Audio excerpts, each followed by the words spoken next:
got you started? Well, there was the big wake up call, and then there was the water. You recognized the water was so hot, and then you took an action step.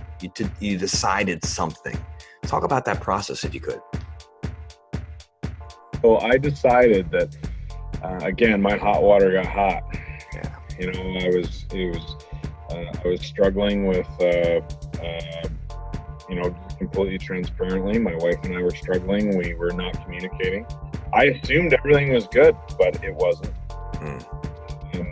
I was definitely focused at work. My neck had fallen apart. I'd stopped self-care. I'd beaten myself up for years. I'd actually gone into triathlon, which was, in my eye at the time, a constructive way of creating fulfillment. I really enjoyed it, but at the same time, I was overusing my body, and essentially I was running away from my pain. It was a form of sedation for me. So instead of just getting drunk, I would go and over-exercise, just a different form of it. Right. I hit this pit, Kevin, where I felt like my marriage was falling apart. I felt like my body was falling apart. I was so unfulfilled.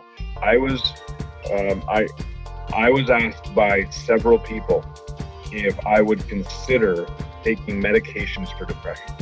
Wow. It was at that point, I was like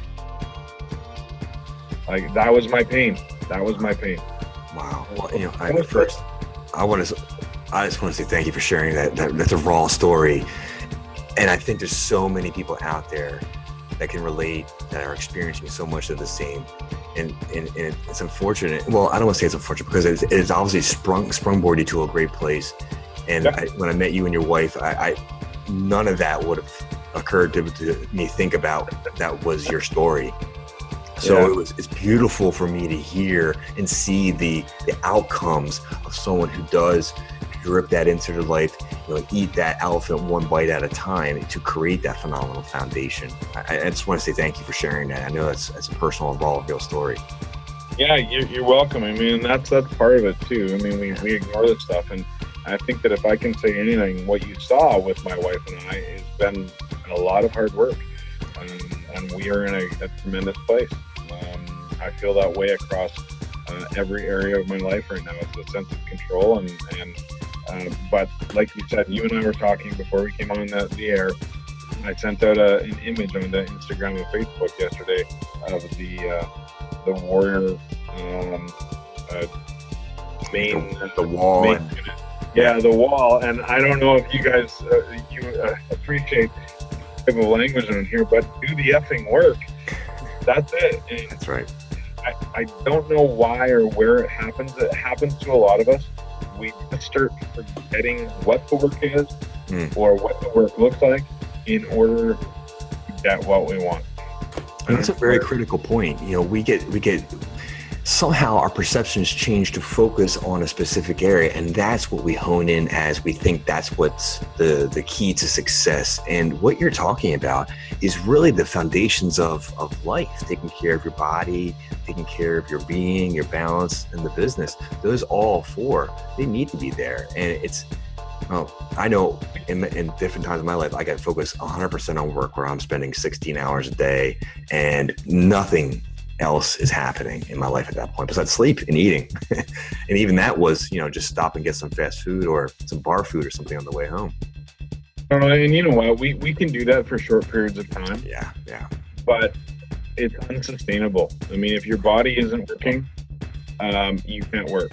If you're unfulfilled, you will burn stuff down. People will understand that. People feel when you are not lit on fire, or when you're incongruent with the message that you're preaching.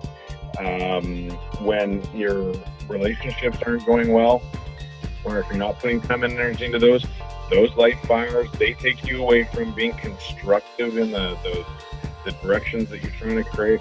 If one area is weak, it will always pull you back down. So there are times, Doc, when we need to go and grind. And we can grind in all areas if we want to, so long as, in my opinion, as long as it is constructive. And one of the things that I've also witnessed is with people that have gone through the King's Fuel process that I do, you can constructively actualize your definition of success, and it will still be successful for you. But you can be very destructive in creating that. Like, for example, my definition of success is adventure, accomplishment, inclusion, and edge or adrenaline. Well, you don't have to be very creative to imagine how many different ways I can get adventure and edge put together. Right. So yeah, it's a process, my friend. Indeed. And I think that one of the hardest pieces for me was that, like you, it's very logical to take care of your body. It's logical that fulfillment is important. It's logical that your relationships are important. It's logical that your business is important. But I didn't have the tools. I didn't have the framework to create success in those areas. And I think that as men, for some reason, we have a difficult time asking for help.